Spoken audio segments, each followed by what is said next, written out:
It was empire on a scale that has never been equaled. Mysterious, violent in the extreme, and endlessly inventive. Only one empire has survived for 4,000 years: China. All-powerful emperors mobilized immense peasant armies for feats of engineering unparalleled in human history. A gilded tomb with rivers of flowing mercury. It's hard to believe that something like that could be purely the product of human labor. The world's longest canal. A naval fleet mightier than any that had ever put to sea. But none can compare to the monument that would change the face of the earth. The Great Wall of China. This is the biggest project management in history.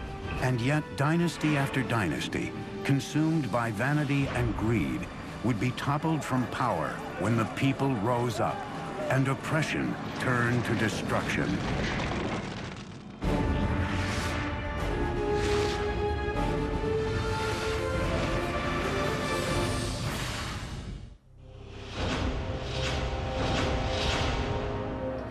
At the dawn of civilization, the Chinese were there, and they are still here. Hello, I'm Peter Weller. When the Egyptians were building their pyramids, the Chinese already had sumptuous palaces for their kings. When Rome was planning its soaring aqueduct that would bathe its citizens and quench their thirst, the Chinese were redirecting an entire river by blowing up a mountain before gunpowder and building a dam that would irrigate thousands and thousands of acres of land and launch a population explosion the world had never seen.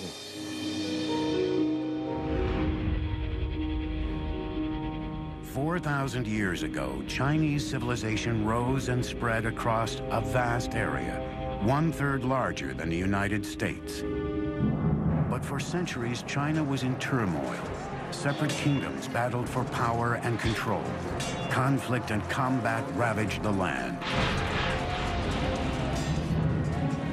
China was, as we think of it today, more or less, was made up of a number of states, all of which were fighting with one another for supremacy.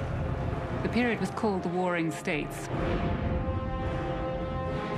By the 3rd century BC, one kingdom emerged as the most powerful and the most ruthless. A western province, home to a hostile, warlike people. They were ambitious, forbidding, and determined to conquer and unite all 7 kingdoms. They were called the Qin. Their unification of this vast land would create an empire like no other the world has ever seen. The Qin prospered in a region that was fertile and flat, with access to prime trading routes like the famed Silk Road, connecting them to the farthest reaches of China and beyond. Over time, the Qin developed 2 critical military advantages over the other kingdoms. From neighboring nomads and barbarians, the Qin mastered horsemanship. Simultaneously, they also changed strategy for waging war. Until now, wars had been fought by small platoons of nobles riding in chariots. But the recent discovery of new metal forging technologies led to mass production of weapons and the rise of a new type of warrior, the foot soldier. It was a time when the use of iron became much more widespread. So just at the same time as infantry armies, which tended to be much larger, came in, so it was possible to make more weapons.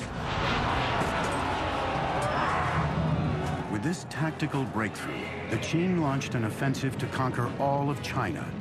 As one kingdom after another fell, the Qin faced a new challenge: how to quickly produce enough food to fuel their now massive army.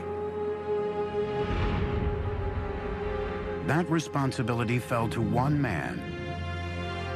His name was Li Bing, a Qin official who was one of the greatest hydraulic engineers of all time.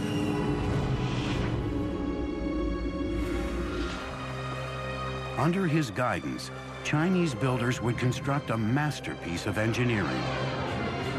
For centuries, the Min River had tormented the Chinese people, causing winter droughts and summer floods. Now, Li Bing was was determined to harness its raging waters.